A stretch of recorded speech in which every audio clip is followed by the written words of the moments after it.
Sebaik-baik wanita, wanita yang paling pandai menyenangkan hati suaminya, yang menyejukkan pandangan suaminya, yang tak pernah bicara keras-keras sama suaminya.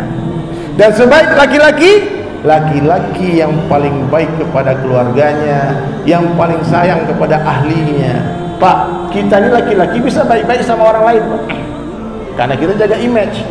Takut kita dibilang orang jahat, kan? Tapi sama keluarga, sama adik, sama abang, sama istri, sama anak, kadang-kadang kayak monster. Apa kamu? Karena kita tahu kita marah pun dia tetap adik kita. Ya, dia nggak mungkin lari. Ini anak tetap anakku, tetap istriku. Tapi ternyata kata Nabi SAW, sebaik-baik laki-laki adalah laki-laki yang paling baik kepada istrinya. Maka bapak kalau pulang ke rumah, Pak, panggillah istri itu dengan panggilan kesayangan, seperti Nabi memanggil istri beliau, ya Humaira, hai yang pipi kemerah-merahan. Tapi istriku hitam, Pak, gimana? Kalau istrimu hitam, jangan dipanggil Hajar Aswad,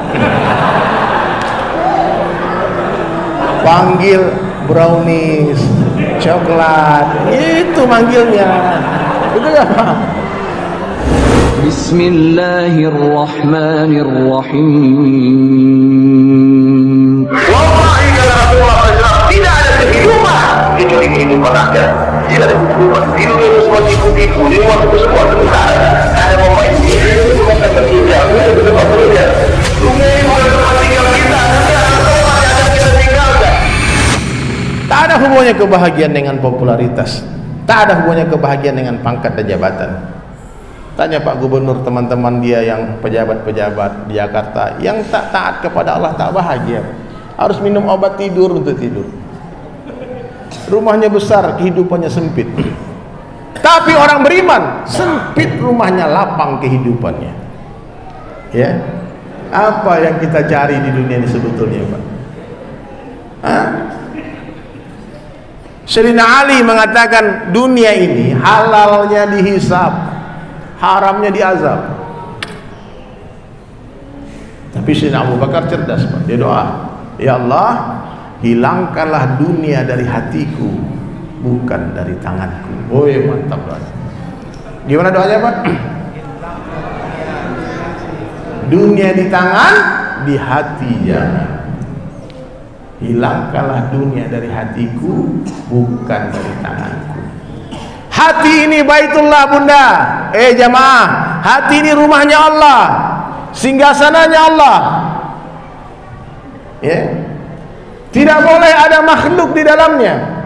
Tidak boleh ada dunia di dalam hati. Hanya Allah Ta'ala di hati kita. Gimana caranya masukkan kebesaran Allah ke hati? Bersihkan hati.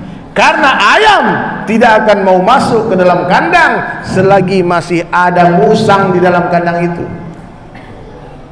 Maka orang cerdas dia tahu bagaimana supaya ayam ini nyaman dalam kandang. Dia bersihkan kandang itu, dikeluarkan musang, barulah ayam masuk dengan sendirinya.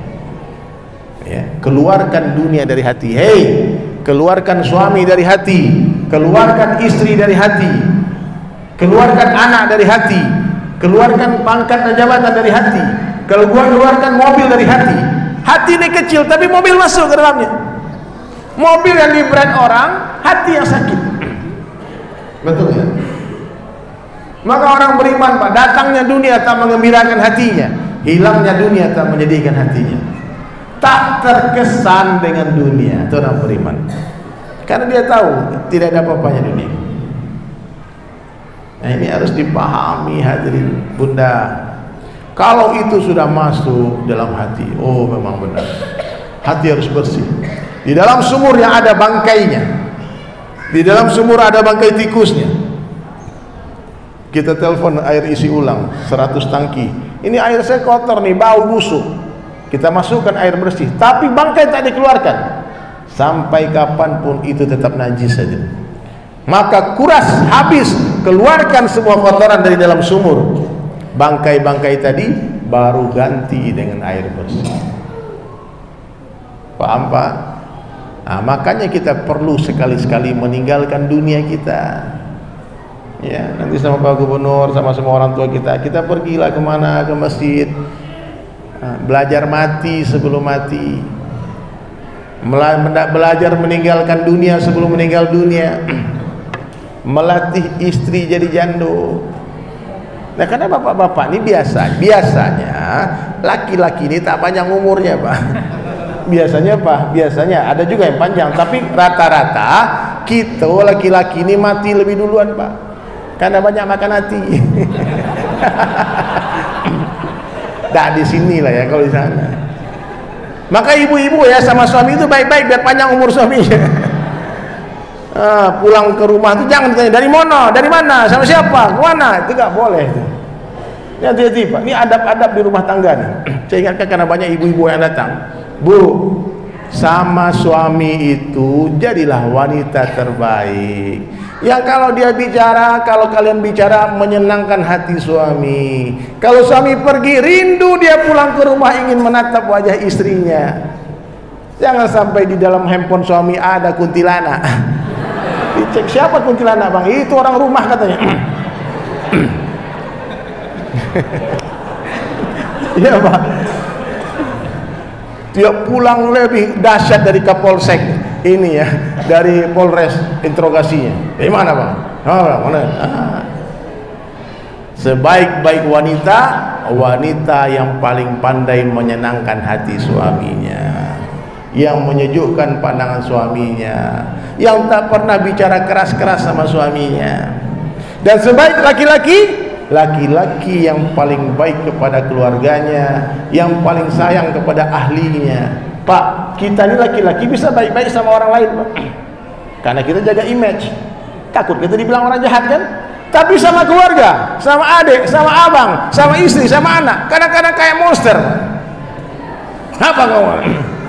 Karena kita tahu kita marah pun dia tetap adik kita. Ya, dia nggak mungkin lari. Ini anak tetap anakku, tetap istriku. Tapi ternyata kata Nabi SAW, sebaik-baik laki-laki adalah laki-laki yang paling baik kepada istrinya. Maka bapak kalau pulang ke rumah, Pak, panggillah istri itu dengan panggilan kesayangan, seperti Nabi memanggil istri beliau, ya Humaira, hai yang pipi kemerah-merahan. Tapi istriku hitam, Pak, gimana? Kalau istrimu hitam, jangan dipanggil Hajar Aswad. Panggil brownies, coklat, itu manggilnya. Itu ya, Pak. Mak hitam sini kamu, jangan marah dia nanti. Iya, Pak. Oh, udah tua malu manggil istri sayang, nggak usah malu. Ini saya dengar cerita, ada kakek-kakek umur 80 tahun, Pak, istri 75 tahun, tapi setiap memanggil istrinya sayang. Takjub orang-orang, Pak, ini kayak gimana ceritanya kok manggil sayang terus sama istri? Jangan keras-keras, aku lupa namanya katanya. Ternyata lupa nama istri. La ilaha illallah. Jadi itulah hadirin sekalian, orang beriman tuh hebat hidupnya. Di rumah hidup sunnah, makan sama istri suap-suapan. Kapan terakhir suapi istri, Pak? Ini Rasulullah, Bunda, ini dengar. Kalau Nabi makan dengan istrinya, Nabi suapi istri beliau Ummahatul Mukminin menyuapi Nabi. Selesai makan, Nabi memegang tangan Ummahatul Mukminin dan membersihkan sisa makanan dengan mulutnya.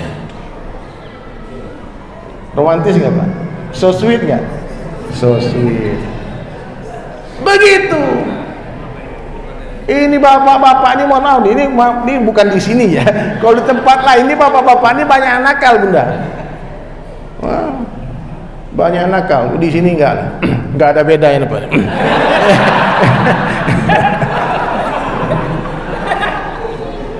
Ada cerita nih Pak Gubernur. Ini bapak ini karena mungkin sudah panik di rumah, istri marah-marah terus, akhirnya nekat diam-diam buka cabang, Pak. Dia buka cabang diam-diam. Hati-hati, Bu. Bu, kalau bapak itu, suami ibu, kalau sudah simpan-simpan handphone, ada passwordnya, susah dibuka. Kalau ke kamar mandi dia bawa handphonenya, kalau tidur disimpan di bawah bantal, itu udah tanda-tanda tuh. Itu hati-hati itu, waspadalah. Tapi bapak-bapak memang idenya banyak. Jadi 02 ini ditulis nama Kapolda. Kapolda. Jadi kalau nelpon istri tak berani angkat. PD taruh handphone, biasanya Kapolda mungkin diangkat. Suatu kali dia mandi, handphone taruh di atas kulkas. Istri sayang sama suami, bikinkan kopi. Masa air panas, kopi sudah dimasukkan, tiba-tiba bunyi handphone, Kapolda telepon. Tak berani ngangkat. Nah, Kapoldanya. Nanti tunggu abang. Ternyata bunyi lagi handphone tadi. Dalam hati istrinya ini, kalau 3 kali dia telepon lagi, aku angkat. Benar nelpon lagi 3 kali, pas diangkat, sayang kok lama kali ngangkat. Dia bilang kurang ajar rupanya, dibilang. Ditipu aku, bilang Kapolda. Langsung handphone mahal itu, iPhone 14 masuk ke kopi panas tuh. Kurang ajar katanya, tipu rupanya. Dia abang ini pede banget keluar kamar mandi. Sayang, lihat handphoneku enggak? Kata istri itu lagi ngopi sama Kapolda. La ilaha illallah. Maka ibu-ibu jangan galak-galak ya. Biar suaminya nggak buka cabang lagi. Tapi kalaupun itu terjadi, ada lagunya. Oh, apa yang terjadi, terjadilah, ikhlaskan. Senang nggak Pak? Senang Bapak. Tapi intinya jangan sekali-kali menantang syariat Islam. Kalau tak mampu, katakan ya Allah, aku tak mampu ya Allah. Jangan kau beri aku ujian yang berat-berat ya Allah. Tak mampu aku berbagi ya Allah. Nah, itu doanya. Tapi kalau ada ibu-ibu bilang aku anti poligami, umpama gitu Pak, itu murtad, langsung detik itu dia keluar dari Islam. Ini hati-hati, saya bicara syariat. Ibu nggak boleh ngomong itu ya, anti dengan ayat Allah, nggak boleh. Bapak-bapak juga begitu, jangan zalim, jangan tipu-tipu. Belajar dari kiai-kiai kita, guru-guru kita. Ada undang-undangnya dalam negara kita nih, harus tanda tangan 01 baru 02 datang.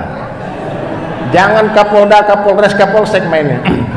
Ya, jangan tipu-tipu, nanti tak bahagia hidup kita. Betul nggak Bunda? Tidak ada dusta di antara kita. Itulah rumah tangga. Allahu Akbar. La ilaha illallah. Makanya Bunda, perbaiki hati. Karena wanita ini semakin tua, semakin cantik ruhnya.